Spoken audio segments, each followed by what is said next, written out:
Leave it to Chase to bring weather to a mono-type match here. Hell of a guy, Chase. It's funny. It's funny. Not really. But what's up, guys? I have a mono-type match here against Wilechase. Now, you're probably looking at the screen and thinking, Girafarig, what the fuck are you doing? I was thinking, you know what?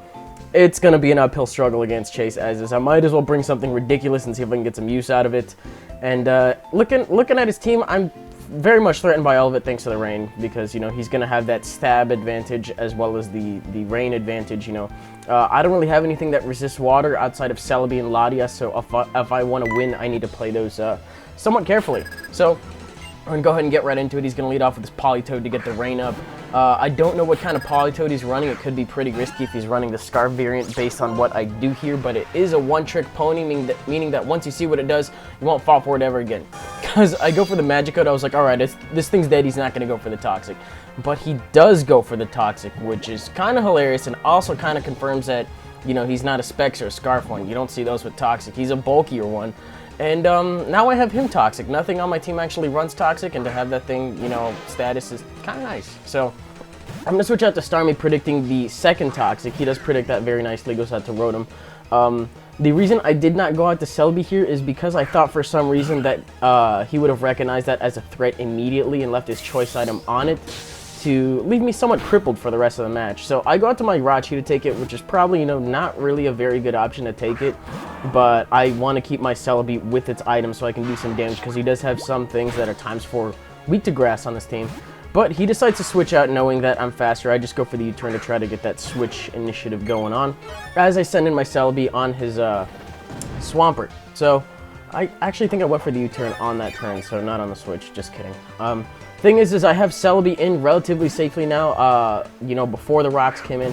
Now, arguably the better play here would have been to Nasty Plot up and then go for a Psychic and then proceed to just ruin his day. If I had done that, I would have had a hell of an easier time here. But the thing is it was still early game. I wanted to keep my Celebi really safe, and that probably would have been, you know, somewhat of a problem for me.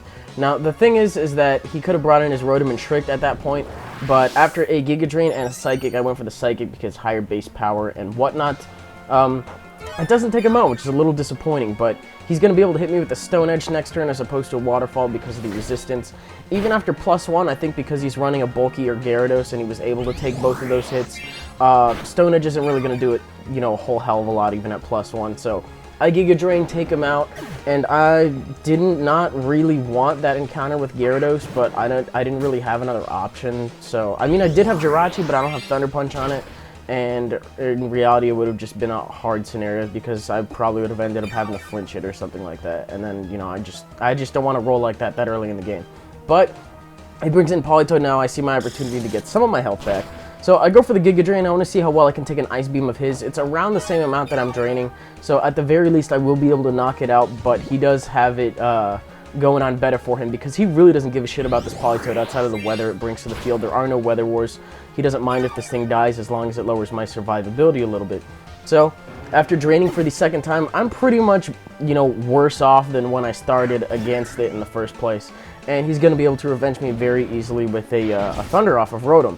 Now, I really wish I didn't have to deal with Gyarados because, you know, outside of Celebi, the only grass move I have is on Girafarig, and then the only resistance I have to water is in my Latias. So I need to play, I never thought I'd have to say this, but I have to play Girafarig somewhat carefully around Gastrodon and Swampert if I want to get a kill on either one of them. But I speed this up a little bit, not too much though, since it's still kind of vital to see what goes on, but it's not really too, I don't know, crucial to the match. But I start going for Psychics to whittle him down, and it's looking like he's more of a Spec D bulky kind of thing. I was just, you know, overestimating that for natural bulk, but it looks like he is invested in special defense. So he takes that opportunity to go for Toxic. I figure with the amount of damage that Psychic is doing, I can maybe take him out with the Draco Meteor next turn, so I go for it. I'm like, might as well try it, and he lives with, like, I don't even know how much it is. It was just very rage-inducing because I wanted that thing dead in that moment. And the one shot I had, you know, just to have a bit of an easier time without Toxic Stalling is now gone because, you know, now I have to recover to try to get some of that back, and he just recovers off any amount of damage I just did to him, which is a little bit troublesome. But I need to find an opportunity to switch in Girafarig, so I might as well do it now. I know he's probably going to try Toxic Stalling me, so he might go for the cover again, he might go for the attack. If he goes for the attack, I think Girafarig can take at least one, even if it's rain boosted. It's not the bulkiest thing in the world, but it is a Gastrodon, so I should be okay. He gets the burn, which is a little unfortunate. I'm aiming to take this thing out with Grass Knot or do some serious damage to it. He switches out. I'm like, oh. But he switches in Swampert. I'm like, yeah! Holy crap, this thing is bulky as fuck. He did not see Grass Knot coming. It was just the most hilarious fucking moment ever to see a Girafarig OHKO the incoming Swampert. I really don't think the crit mattered because, you know, Swampert is bulky as fuck. I think this Girafarig is a little offensive as well. I'm not 100% on that, but I'm really thinking the crit didn't matter. So, he brings in Rotom right now. He's going to go ahead and Volt Switch, which I find kind of weird because that gives me the switch advantage now.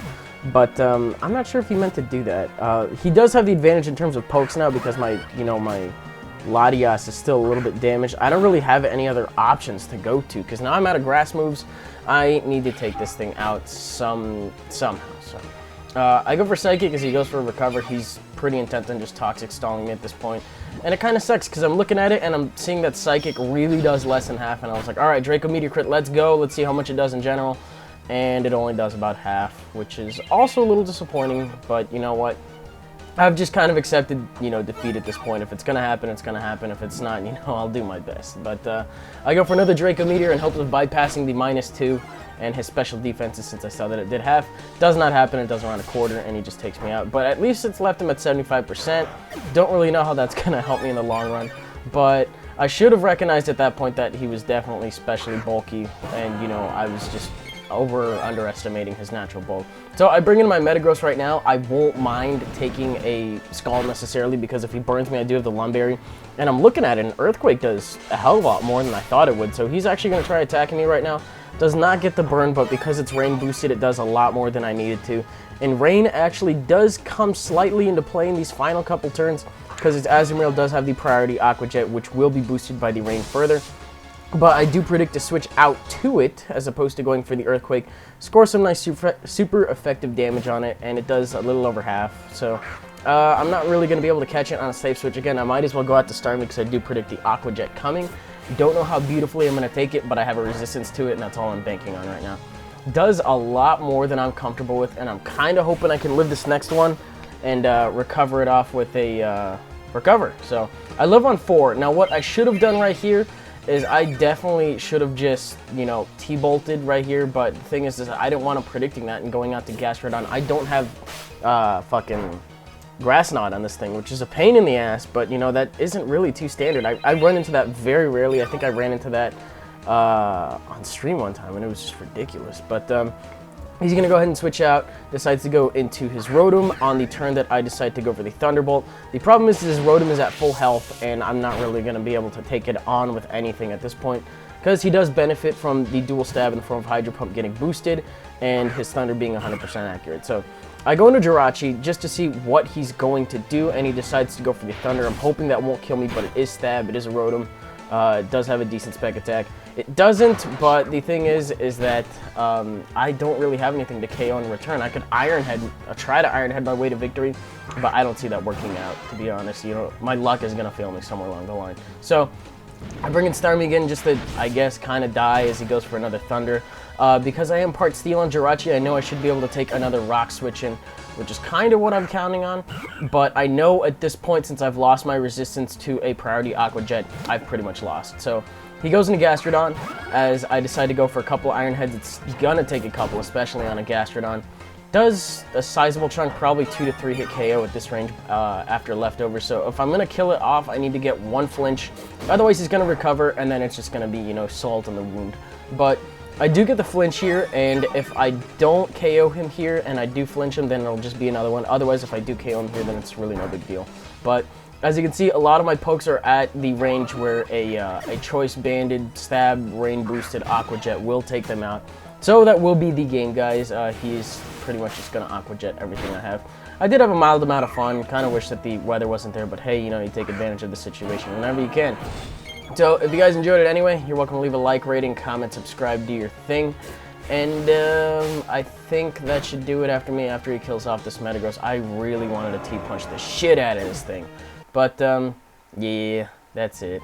Tournament people, If you're still having trouble finding your opponent, youtube.com/your opponent's name. I still have a couple slots left in the tournament. If you're looking to enter, I will only be taking alternates for this round. Any other round that you want to, you know, make a late entry on, I will not allow it.